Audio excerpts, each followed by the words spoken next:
HR fired me for working 2 jobs and called me replaceable after catching me near a rival office. They thought I'd betrayed them until their systems collapsed. Clients fled, and the board begged me back at $2,000 an hour, then watched me build a rival company that outsold them. Hey Reddit, I got fired for working 2 jobs. HR thought I was betraying the company, but really I was the only one keeping their systems alive. They learned that the hard way. But before we get there, let me start from the beginning. Helix Systems looked like every other tech company trying to look futuristic. Glass walls, white floors, fake plants everywhere. I was halfway through my first coffee when a calendar invite popped up.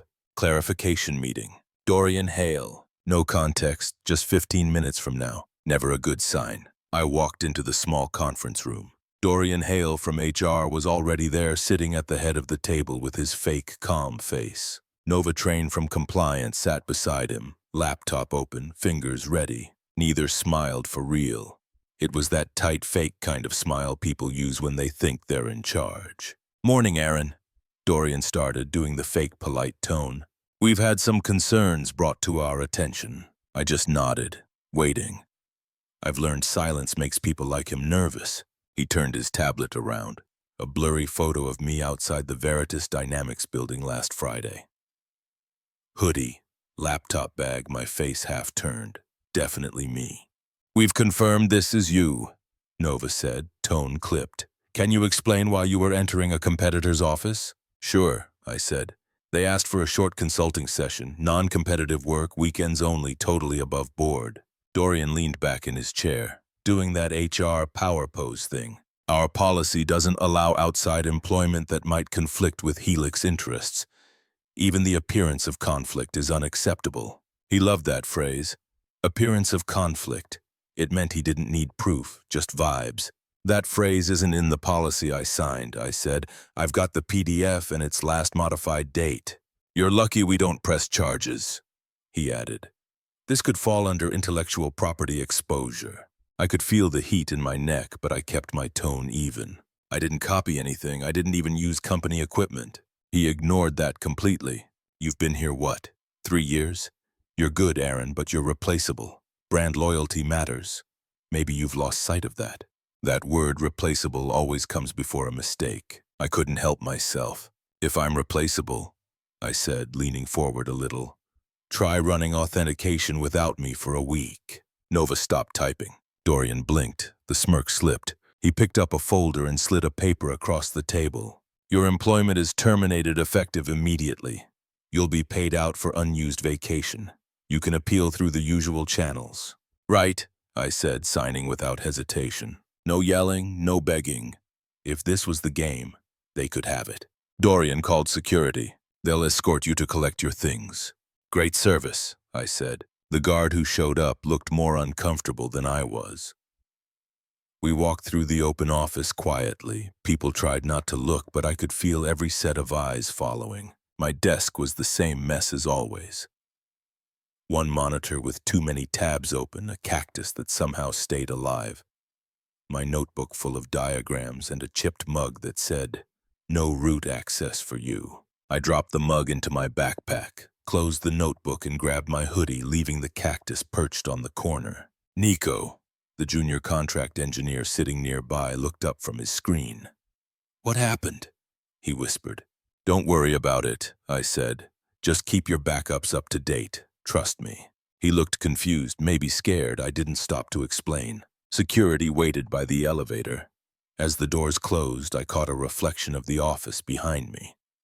People pretending to work while staring. I almost smiled. They had no idea how much of the system still ran on code. Only I understood. The elevator doors opened to the lobby. I handed the guard my badge. My phone buzzed. A text from Renata Voss. "Still good for 300 p.m. I typed back, "Better than good. I just became available full-time." Stepping outside, sunlight bouncing off the glass building. I felt lighter than I had in years. No badge, no fake meetings, no people pretending they owned me. Just quiet, open air, and whatever came next. My name's Aaron Vale, 34 years old, cybersecurity lead, former lead at Helix Systems. I joined the place thinking it would be the kind of job you build a career around. Bram Layton, the CTO, sold it perfectly when he recruited me. He told me I'd be building the foundation of Helix's digital future. He talked about creative freedom, cutting-edge autonomy, all those phrases that sound good until you learn. They mean you'll be fixing everything alone. At the start, it really looked promising. We had 8 people on the security team, smart folks who knew their stuff. Our Slack channel was alive 24/7. We handled SSO, network monitoring, endpoint protection, and all the little behind-the-scenes stuff that keeps a company from making the news for a data breach. Those first few months felt like a small army that actually worked in sync. Then came restructuring. They didn't call it layoffs, just cost optimization. Management said we were realigning resources. They cut half the team in one afternoon. Bram told me it was temporary, just a rough quarter. By the next quarter, the other half was gone too. It was just me and one contractor who left 6 months later when HR denied his raise. That's how I became the entire security department. I handled everything: identity access, intrusion detection, logging, and alerts. Every single thing with a password or a port somehow landed on my plate. There were weeks where I barely saw daylight. I'd get home at 2 a.m., crash for 3 hours, then wake up to a pager notification before the sun came up. My record was 43 alerts in one night. One attack I'll never forget hit at 2:43 a.m. Some botnet from overseas flooded our login API, choking the load balancer. I patched in tighter firewall rules, spun up a backup cache, and, as a last resort hotfix, stood up a throwaway proxy in my personal AWS. Risky and out of policy, but it kept us online. By 4 a.m., the site was running smooth again. By 8 a.m., I'd moved traffic back to corporate infra, tore the proxy down, rotated keys, and filed the incident with a full timeline for audit. The next morning, Bram was in an all-hands bragging about how Helix's robust systems handled the threat automatically. My name didn't come up once. HR sent me a $25 pizza coupon the following week for employee appreciation. That was about when I realized how things really worked there. Executives took the credit, HR handed out crumbs, and the rest of us were supposed to be grateful for it. I started documenting everything. Config files, internal scripts, credential rotations, even the dumb mistakes no one would admit in Helix's repos and wiki. Nothing left the building. I wasn't planning anything shady. I just wanted a record on their systems because I knew one day someone would blame me for their negligence. Every month I tried raising the same warnings: staffing gaps, single point of failure, no redundancy. I put it in reports, sent summaries, even attached graphs showing how close we were to breaking. Bram's response was always the same: "We're stretched thin, but you've got this, Aaron." He meant, "You're alone. Deal with it."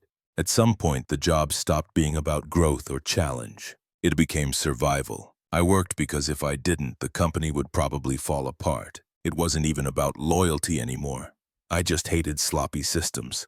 I couldn't stand seeing things crumble from laziness. The worst part wasn't the hours. It was the fake appreciation. Every time I'd fix a major issue, they'd toss some buzzwords at me: heroic effort, commitment to excellence, spirit of innovation. No raise, no backup, no plan to make things sustainable. Then came the quarterly review. Bram smiled through it, said all the right words. "Aaron's contributions are invaluable, but we all need to remember teamwork." I remember thinking, what team?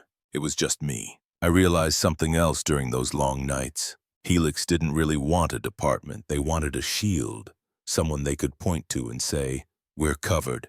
I was their safety net. So I did what I always do when systems get fragile. I prepared for failure. At home, I kept a separate notebook of scrubbed patterns, anonymized architecture shapes, generic dependency checklists, and vendor-neutral emergency playbooks. No names, no IP ranges, no credentials, no Helix diagrams, just abstractions you'd find in any SR handbook. If the place ever blew up, I wanted my conscience clear. Still, I didn't walk away right away. Not yet, because part of me hoped they'd wake up.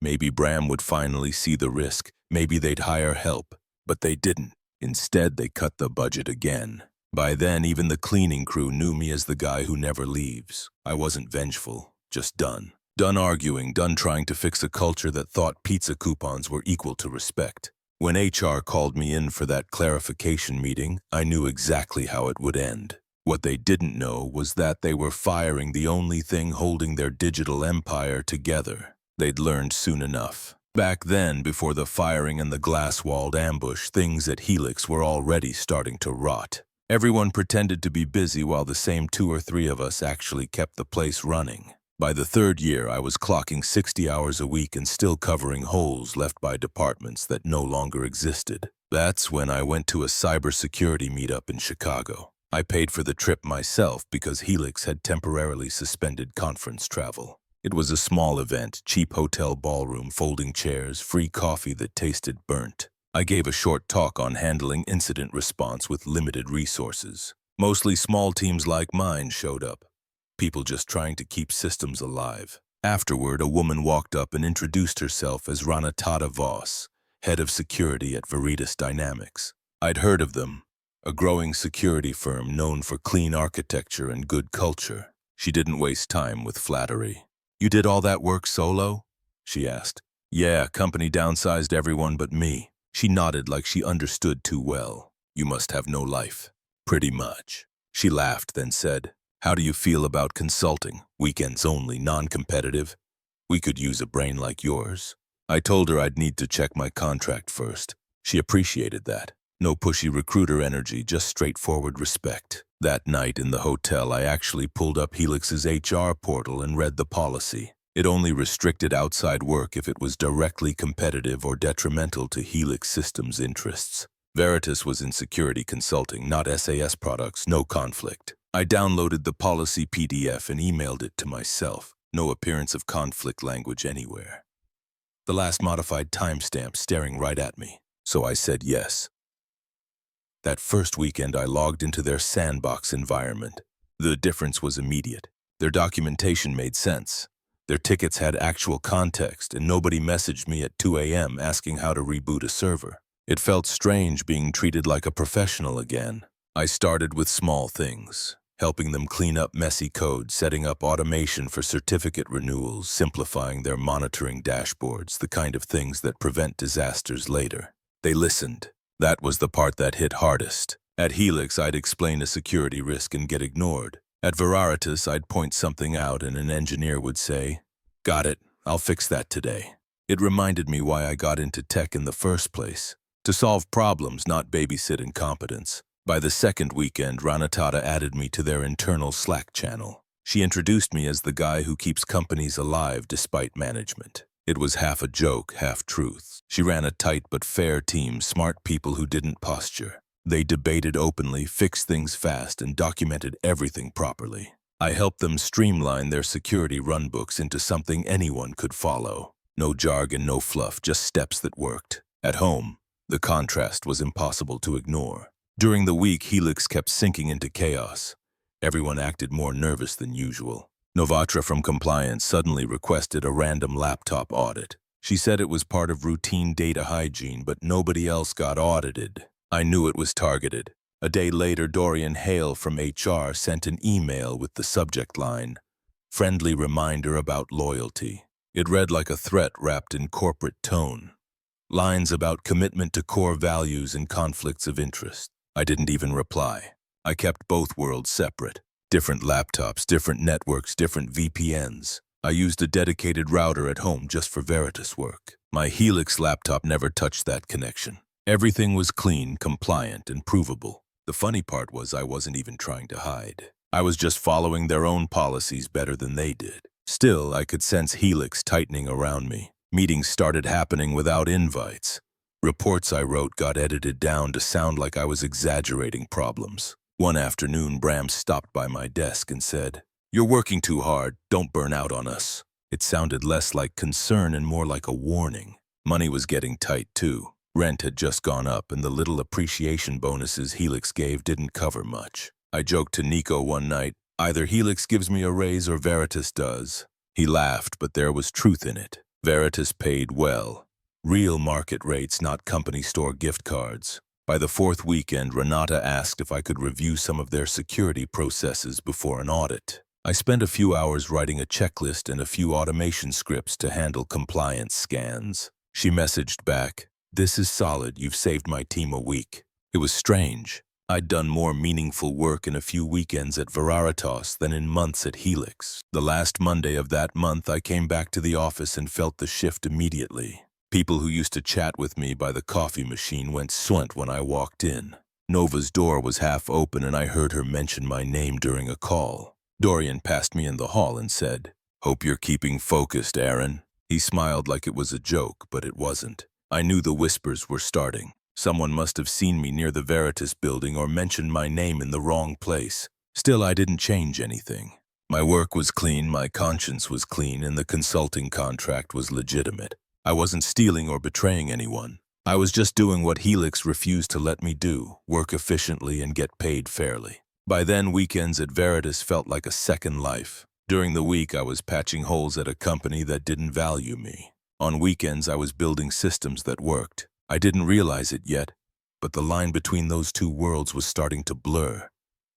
And Helix was about to notice. That's where the flashback ends, the point where everything started to tip. After that, the meetings stopped being normal.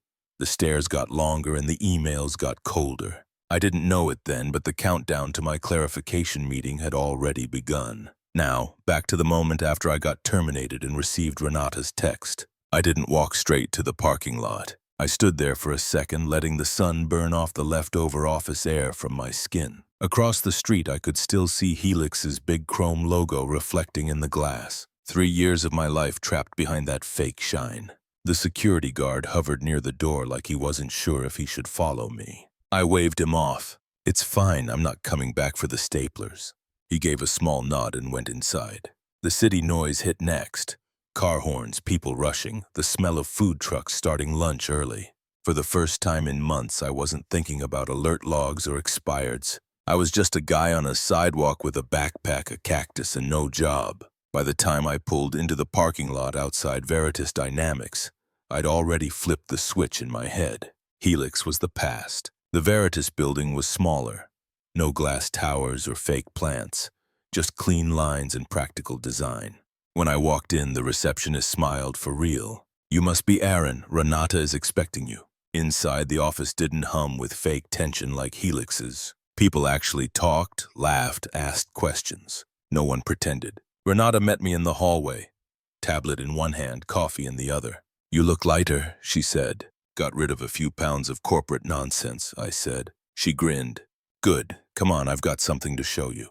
She led me into their operations room, a wall of monitors, dashboards, and live logs. Neat, organized, quiet. "This is what a healthy system looks like," she said. "No fires, no panic." I stared at the screens. I almost forgot it could look like that. She nodded. "We could use someone who knows what chaos feels like." "You free full-time now?" I smirked. "Effective immediately." She handed me a visitor badge. "Let's talk after lunch. I think you'll like what we have in mind." As we walked, she said, "If Helix ever comes calling, route it through us. No side gigs while you're onboarding." I nodded. For the rest of the day, I shadowed a few of their engineers. They weren't burned out or paranoid. They asked smart questions and actually listened. I helped one of them tighten a log rotation script, and instead of taking credit, he thanked me and wrote my name in the commit message. That small gesture hit harder than I expected. At 4:00 p.m., Renata brought me into a small glass-walled room. Not the cold kind Helix used for lectures, but open with sunlight and plants that were actually alive. "We want you to take a lead role here," she said. "You'll have a real team this time, not just you holding up a collapsing wall." I leaned back. "You sure you want someone who just got fired for working too hard?" "That's exactly the kind of person I want," she said. I didn't even try to hide my grin. "Then yeah, I'm in." Yoshi extended her hand. "Welcome to Veritas Dynamics, Aaron." I shook it, and for the first time in a long while, I didn't feel like a problem waiting to happen. Paperwork signed. Start date Monday. When I left the building that evening, the air felt different. Not heavy, not stale. I pulled out my phone and saw an unread message from Nico. "They're saying you got escorted out, you good?" I typed back, "Better than ever. Keep those backups current." Then I slipped the phone in my pocket and started walking. The sun was lower now, reflecting off the glass towers that still looked fancy from a distance, but hollow up close. Behind me, Helix Systems was already fading into the background. Ahead of me was a company that actually listened. The building felt lighter behind me, probably because I'd been the only one doing any heavy lifting.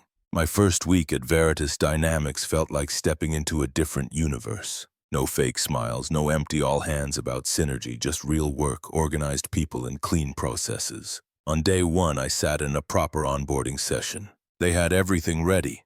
Account credentials, system access, even a map of their infrastructure printed out with actual notes. The lead engineer walked me through the pipeline, and every step made sense. Nobody was guessing, nobody was winging it. By the end of that first morning, I'd met the entire security team.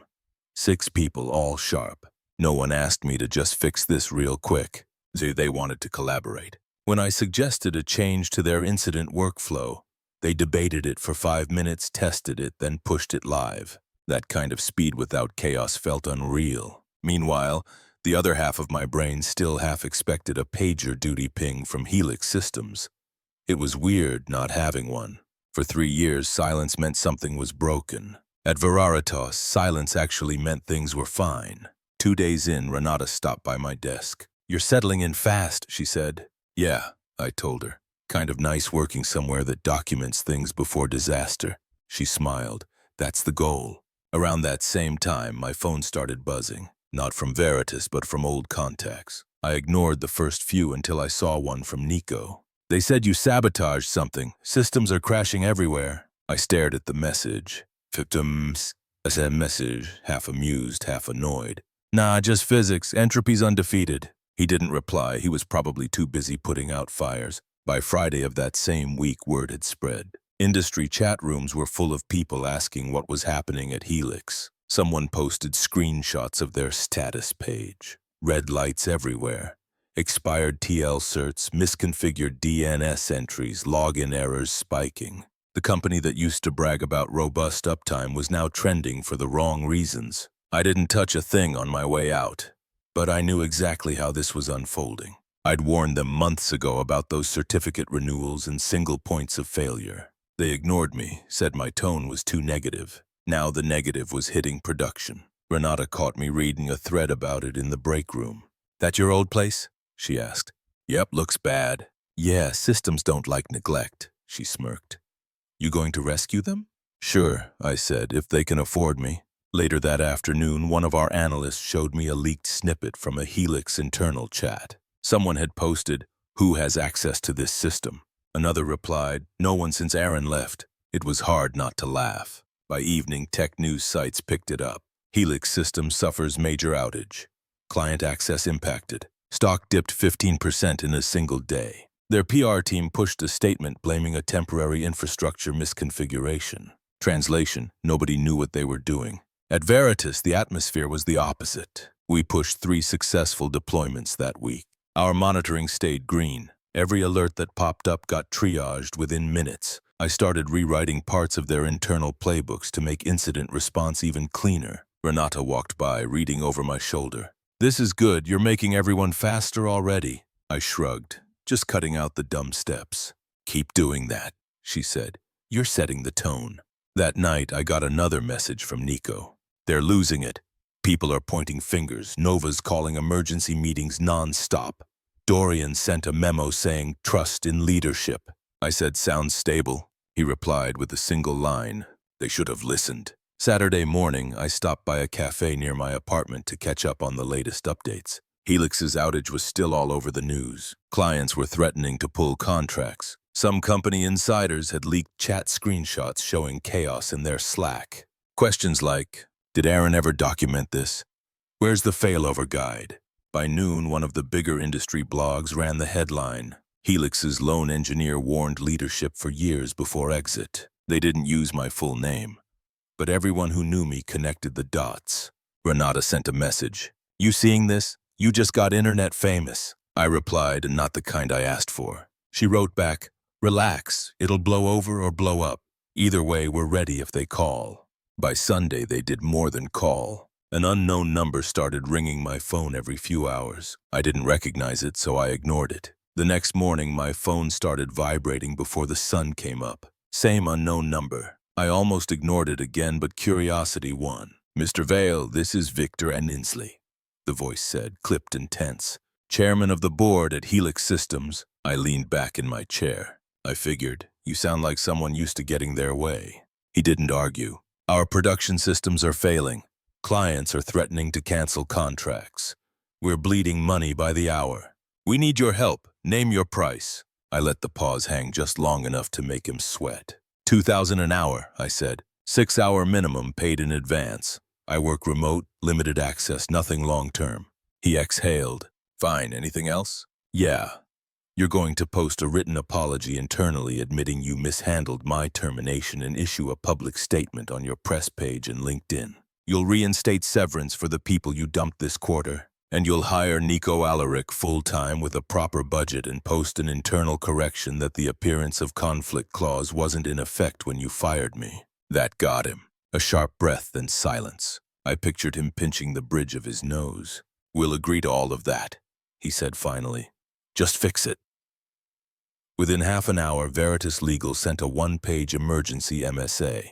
Renata greenlit the engagement. Helix signed and wired payment to Veritas. They provisioned a temporary admin account named Consult X1, probably so they could disable it the second I logged out. Fine by me. The video call opened with a dozen little squares. Faces looked gray under fluorescent light. Victor sat at the head of a long boardroom table. Tie half loosened. Bram Layton, Nova Train, and Dorian Hale joined from their offices. Dorian's hair was a mess. Nova's lipstick was perfect, but her expression wasn't. Morning, I said. Let's start with what's broken. Victor gestured to Bram. Show him the dashboards. Bram shared his screen. Spiking error graphs, red status icons everywhere, authentication failures, failed API calls, database timeouts. I recognized half the system names. The other half were new microservices built without my documentation. You let these things grow like weeds, I said. Okay, here's what we're going to do. First rule, no one touches production except me. This is triage, not a rebuild. Goal is to stop the bleeding in under 6 hours, then schedule permanent remediation.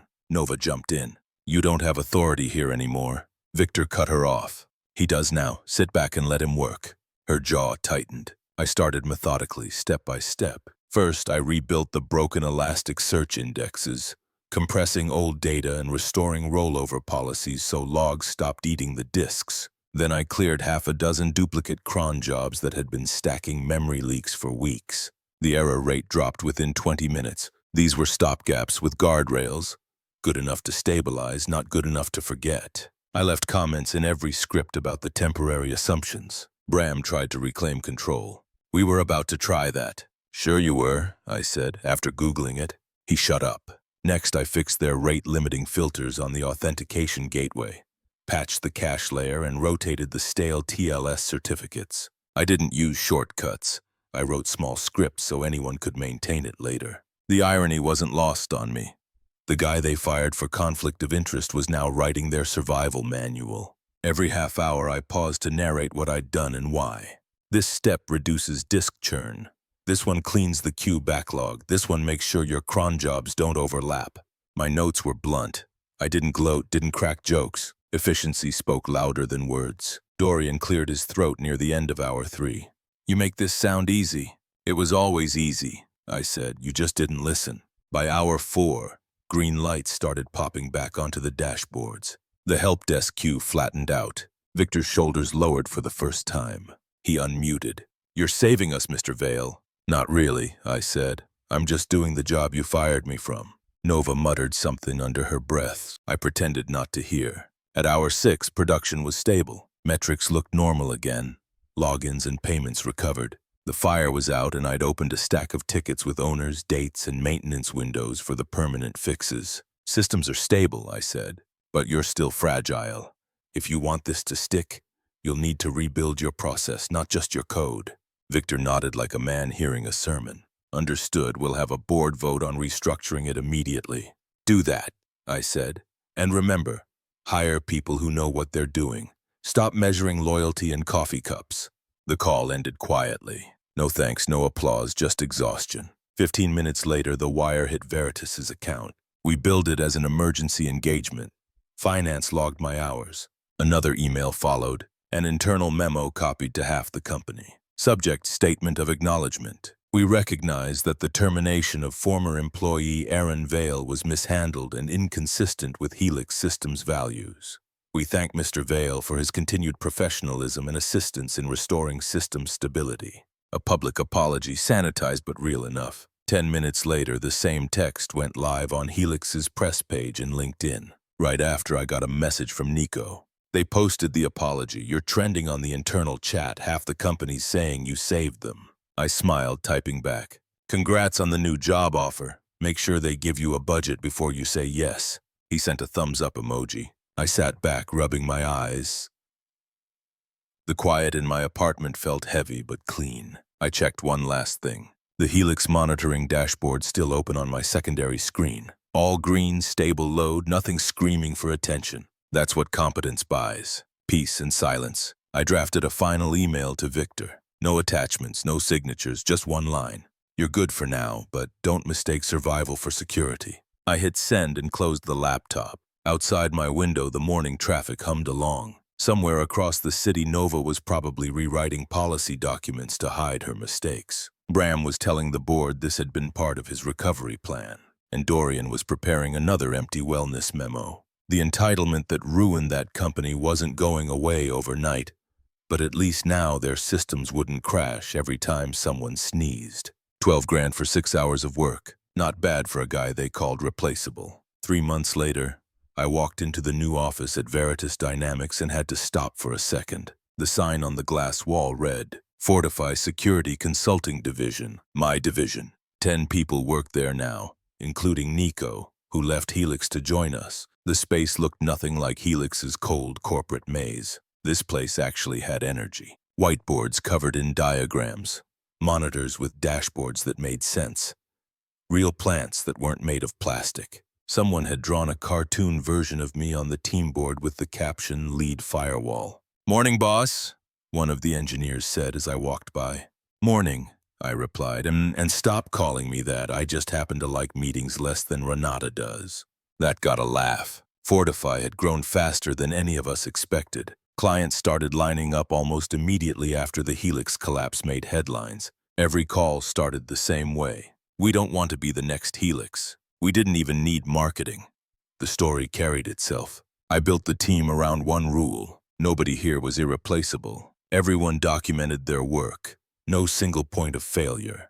No overnight heroics that burned people out. We fixed problems and left them cleaner than we found them. The culture worked. Everyone knew exactly what to do, and if someone got sick, the systems didn't fall apart. Midway through that first week, Nico poked his head into my office holding a small pot. Inside it was a familiar cactus. Found this on your old desk when I went to grab my stuff, he said. Survived all the chaos, so I figured it deserved a second chance. I grinned. Employee number 2. Someone passing by overheard and called out, Promote the cactus before he promotes himself. The room cracked up. It felt good. Honest laughter. Not that stiff office chuckle people used at Helix to hide frustration. The projects we took on were challenging but fair. Banks, startups, logistics firms, everyone wanted proper defenses and processes that wouldn't crumble if one engineer quit. We didn't sell fear. We sold preparedness. Renata stopped by often but never hovered. She handled the big partnerships while I ran operations. You've got a good rhythm here, she said one morning, watching the team run through an incident simulation. I just gave people what I never had, I said. Clear rules, enough hands, and actual credit for their work. She nodded. You turned getting fired into a promotion. I smiled. Yeah, cheaper than therapy. By the end of that quarter, Fortify had 7 major clients. Our name started showing up in industry reports. Verita stock climbed. We even got invited to a cybersecurity conference to present a session titled Building Resilient Systems Without Burning Out Engineers. I stood on stage next to Renata and watched rows of faces nod along as I explained how overworked teams create their own vulnerabilities. It's not talent that saves systems, I said. It's structure. No one should be a hero. Heroes burn out. After the talk, a younger engineer stopped me in the hallway. You're the Helix guy, right? The one who walked out? Yeah, I said. Good for you, man. That place was a mess. Still is, I said. He laughed and walked off. A few weeks later, an internal memo from a contact reached me. Updates from Helix. Novatra had left for a compliance job at a smaller firm, claiming she wanted a change of environment. Dorian Hale vanished from LinkedIn completely. Rumor was he'd been let go quietly after the board reviewed his conduct. Bram Layton was still there, technically. He didn't speak at conferences anymore. No one quoted him in press releases. He existed, but he'd been sidelined into irrelevance. Helix kept running, but not the same way. The company rebuilt most of the infrastructure based on the notes I'd written, the ones they once ignored. Their new CSO even cited Fortify as a model for process design. Renata showed me that clip during a team meeting. "You're basically their blueprint now," she said. I shrugged. At least they learned something. That Friday, the team went out for lunch. It was noisy and messy the way good teams are. Nico complained about a vendor who ignored his documentation. Someone else teased him about his hair, and I just sat back watching. For the first time in years, I wasn't waiting for a pager alert. There was no crisis hiding under the surface, just normal problems that smart people could handle. After lunch, I took a walk by myself through downtown. It had been months since I'd passed by the Helix building, but curiosity won. The logo was still there, but faded. One of the upper floors had a for-lease sign taped to the window. The lobby looked quieter than I remembered. No chatter, no energy, just that same cold white light spilling onto the sidewalk. I stopped across the street, looking up for a few seconds. It didn't make me angry anymore, just thoughtful. They'd fired me to make a point, but the point ended up proving itself. You can't build an empire on arrogance and expect it to hold. My phone buzzed. A message from Ranatada. New client confirmed. Finance group in London wants Fortify for a full rebuild. I texted back. On it. Let's make sure they never become the next Helix. I slipped the phone back into my pocket and glanced one last time at the building before turning away. They fired me for having 2 jobs. Turns out I was the only one doing theirs.